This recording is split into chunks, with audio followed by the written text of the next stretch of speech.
We'll now hear from Richard Dolan for 10 minutes. Thank you, distinguished members of the committee. And let me just say it's been an honor for me personally to be here with you all week, to be able to give statements to you and to chat with some of you privately as well. Regarding disclosure, I have often felt that disclosure In meinen Augen stellen die Enthüllungen zu den Themen UFOs und ETs ein Paradoxum dar. Sie sind unmöglich und doch unvermeidlich. Unvermeidlich, weil unsere Führer nicht den einzigen Faktor in dieser Gleichung darstellen. Es gibt schließlich auch noch andere Geschöpfe. Aber hauptsächlich gibt es uns, die Menschen, die derzeit die größte soziale, kulturelle und technologische Transformation der Menschheitsgeschichte erleben. Wir verändern nun den Spielverlauf. Eines Tages, in nicht allzu ferner Zukunft, wird ein Ereignis weiteren Handlungsbedarf hervorrufen. Das könnte eine größere Sichtung oder eine durchsickernde Information sein, aber eben einfach etwas, das sich nicht mehr leugnen lässt. Mal abgesehen davon nähern wir uns zurzeit dem, was Experten für künstliche Intelligenz Singularität nennen. Darunter versteht man den Fakt, wenn Computerintelligenz unsere eigene Intelligenz übersteigt.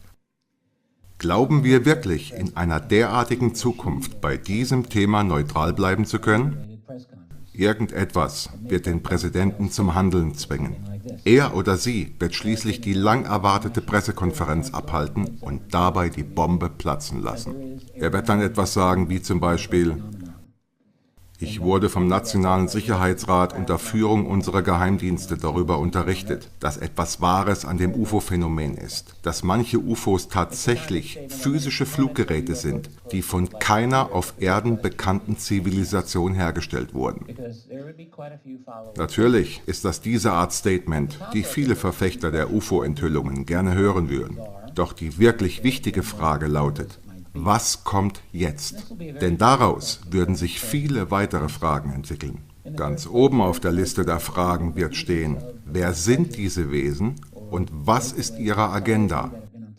Dies wird eine für jeden Präsidenten sehr schwer zu beantwortende Frage sein. Vermutlich wissen sogar die Anführer der Black-Budget-Gesellschaft, der sogenannten ausgebrochenen Gesellschaft, die hier jahrelang alles im Griff hatten. Nichts oder noch lange nicht alles davon. Aber was, wenn sie es doch wissen? Was, wenn so eine Antwort Informationen enthält, die zutiefst erschütternd sind? Die Absichten der nichtmenschlichen Besucher zu erraten, ist nicht so einfach, aber es ist definitiv möglich, wenn wir von den Daten ausgehen, die wir bislang haben. Nämlich, dass einige von ihnen sich nicht besonders für die Menschheit interessieren, wiederum einige schon. Was ist zum Beispiel, wenn es bei den Geheimdiensten eine Agenda gibt und wenn diese etwas mit den angeblichen Entführungsphänomenen zu tun hat? Und selbst wenn das nicht stimmt, glaubt dann wirklich irgendein Präsident oder Präsidentin ernsthaft, er oder sie könne wilde Spekulationen hierüber unter Kontrolle halten? Selbst wenn die Absichten dieser anderen Wesen neutral oder positiv sein sollten, wird es viel Misstrauen unter den Menschen geben. Das Ganze wird nicht leicht zu verkaufen sein. Einige werden es befürworten, wenn diese anderen Wesen als Dämonen dargestellt werden. Sie würden dann diese Wesen auf ein Podium stellen und Stunden, Tage oder Wochen lang den Befragungen eines unersättlichen Publikums aussetzen. Denn der Moment der Enthüllung wird der Öffentlichkeit vermutlich nicht die gewünschten Informationen über die Absichten der Aliens bescheren. Und das ist nur der Anfang der Probleme. Denn eine frühe und offensichtliche Frage mit weitreichenden politischen Auswirkungen wird lauten: Wie haben es die Regierungen und die Wissenden geschafft, diese Informationen so lange geheim zu halten? Und das ist doch verständlich, denn unserer Gesellschaft wurde immer gesagt, dass UFOs keine anormalen Phänomene seien, dass definitiv keine ETs oder Aliens hier wären, um mit uns zu interagieren, dass UFO-Gläubige es vielleicht gut meinten, aber sich einfach schlichtweg geirrt hätten. Dies ist leider eine Einstellung, die sich durch alle größeren Institutionen zieht. Angefangen bei unseren Bildungseinrichtungen wie Grundschulen, dann über Universitäten hin bis zur postdoktoralen Ebene. Ebenso zieht sich das Ganze durch die Medien, durch die Nachrichtenagenturen, wo ein offen bekannter Glaube an UFOs eine Gefahr für die Karriere darstellt. Und zu guter Letzt natürlich auch durch unser wissenschaftliches Establishment und unseren politischen Strukturen. Politische Karrieren werden durch den Schandfleck UFO zerstört oder ernsthaft beschädigt. Man erinnere sich dabei, was 2008 mit Dennis Kokiknit geschah, nachdem bekannt wurde, dass er viele Jahre zuvor ein UFO gesehen hatte. Und das, obwohl zwei damals anwesende Zeugen hervortraten und diese Sichtung bestätigten. Sie hatten genau dasselbe gesehen. All diese Institutionen und weitere haben das UFO-Thema wie einen Witz behandelt, wie etwas für unreife Gemüter. Kann es wirklich sein, dass Professoren in den ganzen USA dieses Phänomen einhellig und ohne jegliche Kooperation mit dem Geheimdienst abgelehnt haben? Und dasselbe in der Welt der Wissenschaft, Politik und Medien? Nein, nicht wenn schon ein Mindestmaß an Nachforschung in diesen Institutionen dem Einfluss des Geheimdienstes unterliegt. Mit anderen Worten ausgedrückt, die Menschen werden deutlich erkennen können, dass der nationale Sicherheitsapparat eine globale Kultur erschaffen hat, in der die Wahrheit unterdrückt wird. Forscher werden damit beginnen, auf seriöse Weise zu untersuchen, wie diese Beziehungen die Glaubwürdigkeit all dieser Institutionen sowie unser Verständnis von Wahrheit untergraben haben. Das Ergebnis dabei wird ein großer kultureller und institutioneller Hausputz sein. Aber damit nicht genug. Die Bürger werden mehr über diese Besonderheiten der Strukturen, der Heimlichkeiten selbst erfahren wollen. Sie werden wissen wollen, ob der Präsident all die Jahre nicht eingeweiht war, wie es den Anschein hat, und wer wirklich eingeweiht war. Wer steckte wirklich hinter der UFO-Vertuschung? Wenn meine eigenen Nachforschungen bestätigt werden, werden sie zeigen, dass die Vertuschung schon seit langem nicht mehr in der Autorität des Präsidenten erfolgte, sondern in internationalen und privaten Händen liegt. Das heißt aber nicht, dass der Präsident hierbei keine Rolle spielt, denn er stellt das öffentliche Gesicht der Machtelite dar, die in Wirklichkeit dahinter steckt. Wir alle haben diese Machtstrukturen längst durchschaut und das wird auch bei der eingehenden Analyse der UFO-Geheimnisse der Fall sein. In anderen Worten nochmal ausgedrückt, der Moment der Enthüllungen wird eine weltweite intellektuelle Revolution in Bezug auf die irdischen Machtstrukturen hervorrufen. Es wird ein Moment sein, in dem die Welt sieht und erkennt, dass der Kaiser tatsächlich keine Kleider trägt. Die politischen Konsequenzen werden enorm sein.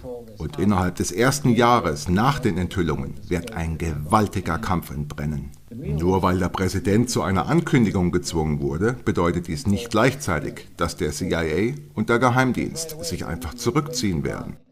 Es gab über einen langen Zeitraum hinweg konzertierte Bemühungen, dieses Thema zu kontrollieren. Es wurde viel investiert und die Enthüllungen allein werden daran nichts ändern. Das wirkliche Thema in der unmittelbaren Zeit nach den Enthüllungen wird sein, wer kontrolliert den weiteren Verlauf dieser Story? Denn es wird sich eine große Kluft auftun. Sobald dieses Thema öffentlich diskutiert wird, werden die Menschen nach Antworten verlangen. Und es ist davon auszugehen, dass die Informationen von der anderen Seite so sparsam als möglich ausgegeben werden. Die PR-Leute der Regierung werden die Situation gemäß der nationalen Sicherheitspolitik zu kontrollieren versuchen. Doch dieses Mal könnten unabhängige UFO-Forscher ein öffentliches Gehör finden wie niemals zuvor. Wenn die offiziellen Sprecher irreführende oder falsche Statements abgeben, werden es unabhängige Forscher in der Zeit nach den Enthüllungen viel leichter haben, dies aufzuzeigen. Denn dieses Mal wird die Welt vermutlich zuhören. Außerdem wird es dann viel mehr Forscher geben, die sich mit diesem Thema befassen. Wie sich dann alles entwickelt, das wird die Zeit zeigen.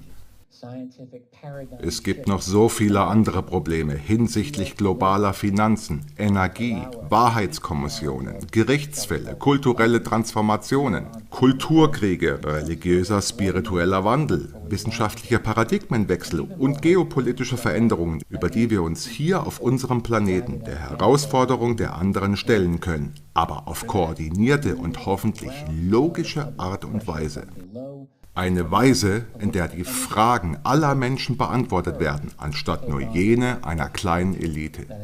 Wir werden den öffentlichen Druck von ganz unten sowie enorme politische Energie, Ethik und Mut benötigen, um es mit der Black-Budget-Kultur aufzunehmen, welche dieses Thema so lange Zeit kontrolliert hat, und um in einem langen, harten Kampf unsere Freiheit und Würde zurückzufordern, während wir in eine neue, bessere und reifere Phase unserer Existenz eintreten.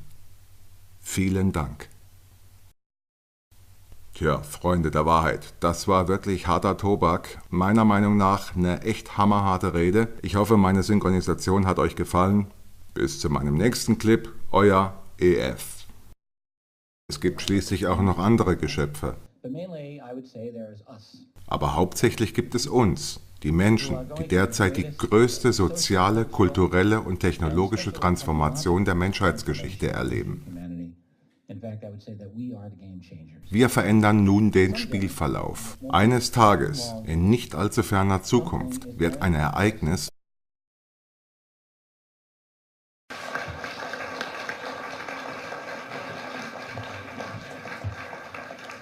We'll now hear from Richard Dolan for 10 minutes. Thank you, distinguished members of the committee. And let me just say it's been an honor for me personally to be here with you all week, to be able to give statements to you and to chat with some of you privately as well. Regarding disclosure, I have often felt that disclosure in meinen Augen stellen die Enthüllungen zu den Themen UFOs und ETs ein Paradoxum dar. Sie sind unmöglich und doch unvermeidlich. Unvermeidlich, weil unsere Führer nicht den einzigen Faktor in dieser Gleichung darstellen, weiteren Handlungsbedarf hervorrufen. Das könnte eine größere Sichtung oder eine durchsickernde Information sein, aber eben einfach etwas, das sich nicht mehr leugnen lässt.